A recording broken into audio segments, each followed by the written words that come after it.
নমস্কার বন্ধুরা, আজকে শেয়ার করব সুজির উপমা রেসিপি। এটা কিন্তু ভীষণই একটা হেলদি রেসিপি, হেলদির সঙ্গে সঙ্গে দারুণ টেস্টি রেসিপি। এটা আপনারা সকালের জলখাবারে কিংবা সন্ধ্যার জলখাবারে কিংবা বাচ্চাদের টিফিনেও কিন্তু এটাকে দিতে পারেন।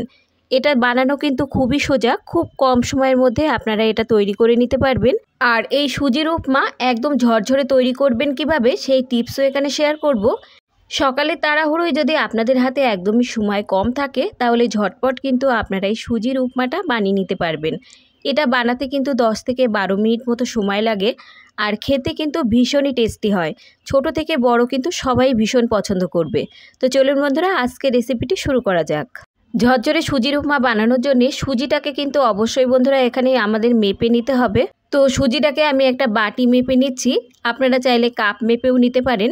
প্রথমে আমি এখানে 1 বাটি সুজি নিলাম, আর নিচ্ছি সঙ্গে আরও হাফ বাটি সুজি। মোট নিচ্ছি আমি এখানে 1.5 বাটি সুজি। আপনারাও সুজিটা যখন নেবেন তখন এখানে বাটি বা কাপ মেপে সুজিটাকে নেবেন। এবার কড়াইতে আমি দিয়ে দিচ্ছি 1 চামচ ঘি। ঘিটা ভালোভাবে গরম হলে ফ্লেমটাকে একদম লোতে দিয়ে সুজিটাকে দিয়ে দিচ্ছি।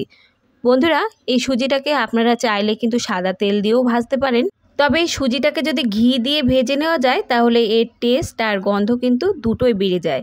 তো বন্ধুরা, এখানে কিন্তু এই সুজিটাকে আমাদের এমনভাবে ভেজে নিতে হবে যাতে এই সুজির সাদা রঙটা পরিবর্তন না হয়, ঠিক সেই রকমভাবে কিন্তু সুজিটাকে আমাদের এখানে ভেজে নিতে হবে। তার জন্যে সুজিটাকে কিন্তু আমাদের একদম লো ফ্লেমে দিয়ে ভাজতে হবে। একদম লো ফ্লেমে দিয়ে 4 থেকে 5 মিনিট মতো ভাজলে দেখবেন সুজিটার রং পরিবর্তনও হচ্ছে না, আর সুজিটা খুব ভালোভাবে ভাজাও হয়ে যাচ্ছে। তো দেখুন বন্ধুরা, এখানে 4 থেকে 5 মিনিট মতো লো ফ্লেমে দিয়ে সুজিটাকে ভাজার পর সুজিটার রং কিন্তু কোনো পরিবর্তন হয়নি, আবার খুব সুন্দরভাবে সুজিটা ভাজা হয়ে গেছে। তো এবার এই সুজিটাকে আমি সাইডে নামিয়ে রেখে দিচ্ছি। এবার একটা প্যানে নিয়ে নিচ্ছি 2 চামচ মতো সাদা তেল। তেলটা খুব ভালোভাবে গরম হয়ে যাবার পর ফ্লেমটাকে লো টু মিডিয়াম হাইতে দিয়ে এবার এই তেলের মধ্যে দিয়ে দিচ্ছি 2 মুঠো চীনাবাদাম। চীনাবাদামটাকে আমাদের লো টু মিডিয়াম হাইতে দিয়ে অন্তত 3 থেকে 4 মিনিটের মতো সময় ধরে ভেজে নিতে হবে। বন্ধুরা, এখানে বাদামটাকে কিন্তু হাই ফ্লেমে দিয়ে তাড়াহুড়ো করে ভাজা যাবে না। হাই ফ্লেমে দিয়ে ভাজলে উপরটা কিন্তু পুড়ে যাবে আর বাদামটা কিন্তু মুচমুচে হবে না। তাই বাদামটাকে লো টু মিডিয়াম হাইতে দিয়ে 3 থেকে 4 মিনিট মতো ভেজে নিতে হবে। ভেজে নেবার পর নামিয়ে রাখলে দেখবেন বাদামটা বেশ মুচমুচে হয়ে গেছে। তো এখানে আমার বাদামটা ভাজা রেডি। এবার আমি বাদামগুলোকে তুলে নিচ্ছি। বাদামগুলো তুলে নেবার পর এই কড়াইতেই আমি ভেজে নেব কিছু কাজু বাদাম। এবার আমি প্রায় 10 থেকে 12টা কাজু বাদাম এর মধ্যে দিয়ে দিচ্ছি।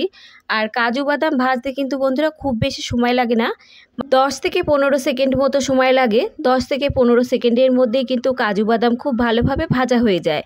তো দেখুন, এখানে কাজু বাদামটাও ভেজে নিয়েছি। কাজু বাদামটাকে তুলে নিচ্ছি। কাজু বাদামটা তুলে নেবার পর ওই কড়াইতেই আমি ফোড়নে দিয়ে দিচ্ছি হাফ চামচ সর্ষে, আর এবার দিচ্ছি হাফ চামচ গোটা জিরে, 1 চামচ দিচ্ছি এখানে বিউলির ডাল, আর 1 চামচ দিচ্ছি এখানে ছোলার ডাল। বন্ধুরা, এই ছোলার ডাল আর বিউলির ডালটাকে কিন্তু আমি আগে থেকে ভিজিয়ে রাখিনি, এটা শুকনো ডালই আমি এখানে দিচ্ছি। এই ডালগুলোকে আমি একটা শুকনো কাপড় দিয়ে আগে থেকে খুব ভালো করে মুছে নিয়েছি। এবার এই ফোড়নগুলোকে লো টু মিডিয়াম হাইতে দিয়ে আমাদের অন্তত 1 থেকে 2 মিনিটের মতো ভেজে নিতে হবে। ভেজে নেবার পর আমি এখানে যোগ করে দিচ্ছি 5টা কাঁচা লঙ্কা, ছোট ছোট টুকরো করে আমি কেটে রেখেছিলাম আগের থেকে, সেটা যোগ করে দিচ্ছি। তবে আপনারা যে যেমন ঝাল খেতে পছন্দ করেন তেমন কিন্তু এখানে ঝালটা যোগ করতে পারেন। তো এবার এই লঙ্কাটা দিয়ে কয়েক সেকেন্ডের জন্য আমি নাড়াচাড়া করে আবারও ভেজে নিচ্ছি। এবার এর মধ্যে যোগ করে দিচ্ছি 20 থেকে 25টা ফ্রেশ কারি পাতা, আর যোগ করে দিচ্ছি এখানে 1 চামচ গ্রেট করা আদা। এবার এই আদা আর কারি পাতাটাকে আমাদের আরও 1 মিনিট সময় ধরে খুব ভালো করে ভেজে নিতে হবে। আর ফ্লেমটাকে বন্ধুরা অবশ্যই এখানে লো টু মিডিয়াম হাইতেই রাখতে হবে। 1 মিনিটের মতো আদা আর কারি পাতাটাকে ভেজে নেবার পর এবার এর মধ্যে যোগ করে দিচ্ছি একটা বড় সাইজের পেঁয়াজ। পেঁয়াজটাকে আমি এভাবে ছোট ছোট টুকরো করে আগে থেকে কেটে রেখেছিলাম, সেটা যোগ করে দিলাম। আর সঙ্গে যোগ করে দিচ্ছি একটা গাজর। গাজরটাকে আমি এভাবে ছোট ছোট টুকরো করে চৌকো চৌকো করে কেটে রেখেছিলাম, সেটা যোগ করে দিলাম। এবার এই গাজর আর পেঁয়াজটাকে আমাদের ভেজে নিতে হবে আরও 1 থেকে 2 মিনিটের মতো। ভেজে নেবার পর এবার এর মধ্যে আমি যোগ করে দিচ্ছি পরিমাণ মতো লবণ।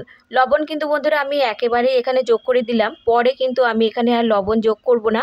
তবে লবণটা আপনারা অবশ্যই এখানে বুঝে তারপর যোগ করবেন। এবার লবণটা খুব ভালো করে মিশিয়ে নেবার পর এবার ফ্লেমটাকে একদম লোতে রেখে গাজর আর পেঁয়াজটাকে ঢাকা দিয়ে রেখে দিতে হবে অন্তত 2 থেকে 3 মিনিটের মতো। 2 থেকে 3 মিনিটের মতো ঢাকা দিয়ে রেখে দিতে হবে যাতে গাজর আর পেঁয়াজটা নরমও হয়ে যায় আর সিদ্ধও হয়ে যায়। তো এটা সিদ্ধ হতে থাকুক। অন্যদিকে একটা পাত্রে আমরা গরম জল করে নেব। আর এই জলের মাপ যদি সঠিক না হয় তাহলে উপমা কিন্তু একদমই ঝরঝরে হবে না। তো যে বাটি মেপে আমি নিয়েছিলাম এখানে সুজি, সেই বাটি মেপেই আমি নিয়েছি এখানে 2.5 বাটি জল। তো 1.5 কাপ সুজির জন্য আমি এখানে নিয়েছি 2.5 বাটি জল। তো বন্ধুরা, আপনারাও কিন্তু সুজি আর জলটা এভাবেই মেপে নেবেন, তাহলে সুজির উপমা হবে একদমই ঝরঝরে। তো দেখুন জলটা এখানে কিন্তু বেশ গরম হয়ে গেছে। জলটাকে আমি সাইডে রেখে দিচ্ছি। আর অন্যদিকে 2 থেকে 3 মিনিটের মতো যে গাজর আর পেঁয়াজটাকে ঢাকা দিয়ে রেখেছিলাম, তো এখানে গাজর আর পেঁয়াজটা কিন্তু বেশ নরম হয়ে গেছে। এবার এর মধ্যে যোগ করে দেব যে সুজিটা আগে থেকে ভেজে রেখেছিলাম সেই সুজিটা। আর বন্ধুরা, এখানে কিন্তু ফ্লেমটাকে বাড়ানো যাবে না, লোতেই রেখে দিতে হবে। বাকি রান্নাটা কিন্তু এখানে লো ফ্লেমেই করতে হবে। তো সুজি দেবার পর এবার এর মধ্যে যোগ করে দিচ্ছি ভেজে রাখা কাজু বাদাম আর চীনা বাদাম। এবার এই সমস্ত উপকরণকে আমাদের আরও 1 মিনিটের মতো ভেজে নিতে হবে। আর ফ্লেমটাকে কিন্তু বন্ধুরা অবশ্যই এখানে লোতেই রেখে দিতে হবে। তো দেখুন এখানে 1 মিনিটের মতো ভেজে নিয়েছি। 1 মিনিটের মতো ভেজে নেবার পর যে গরম জলটা করে রেখেছিলাম সেই গরম জলটা এবার যোগ করে দিচ্ছি। জলটা দেবার পর সুজির সঙ্গে মেশানোর পর দেখবেন যে এবার সুজিটা একটু কাদা কাদা হচ্ছে, তবে এই কাদা কাদা ভাব কিন্তু বন্ধুরা থাকবে না। 1 থেকে 2 মিনিট পর দেখবেন সুজিটা একদম ঝরঝরে হয়ে গেছে। এবারে সুজিটাকে ঢাকা দিয়ে রেখে দিতে হবে অন্তত 1 থেকে 2 মিনিটের মতো। 1 থেকে 2 মিনিটের মতো ঢাকা দিয়ে রেখে দিচ্ছি। ফিরে আসছি আমি 1 থেকে 2 মিনিট পর। ঢাকনাটা তুলে নিচ্ছি। আর শেষে এবার যোগ করে দিচ্ছি 1 চামচ ঘি।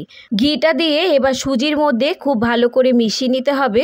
খুব ভালো করে নাড়াচাড়া করে মিশিয়ে নেবার পর বন্ধুরা, এবার আমি আপনাদের কড়াইতেই দেখিয়ে দিচ্ছি যে সুজিটা কতটা ঝরঝরে হয়েছে। দেখুন 1 থেকে 2 মিনিট পর সুজির উপমা কিন্তু আমাদের একদমই রেডি। আর দেখে নিশ্চয়ই আপনারা বুঝতে পারছেন যে সুজির উপমাটা কতটা ঝরঝরে হয়েছে। বন্ধুরা, এটা কিন্তু একটা সাউথ ইন্ডিয়ান রেসিপি, যেটা আমাদের স্বাস্থ্যের পক্ষে কিন্তু খুবই উপকারী একটা রেসিপি। তো বন্ধুরা, আমাদের সুজির উপমা একদমই রেডি। এবার আমি সার্ভ করে নিচ্ছি।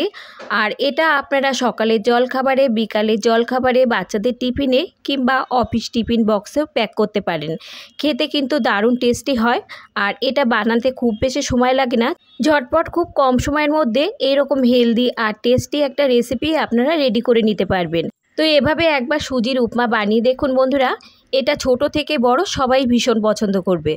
তো বন্ধুরা, আজকের রেসিপি যদি আপনাদের ভালো লাগে তাহলে লাইক, শেয়ার, কমেন্টের সাথে সাথে চ্যানেলটাকে সাবস্ক্রাইব করে রাখার অনুরোধ রইল। আজ তাহলে এই পর্যন্ত বন্ধুরা, দেখা হবে অন্য কোনো রেসিপির সঙ্গে। ততক্ষণ সুস্থ থাকবেন, ভালো থাকবেন। আর রেসিপি দেখার জন্যে সকলকে ধন্যবাদ।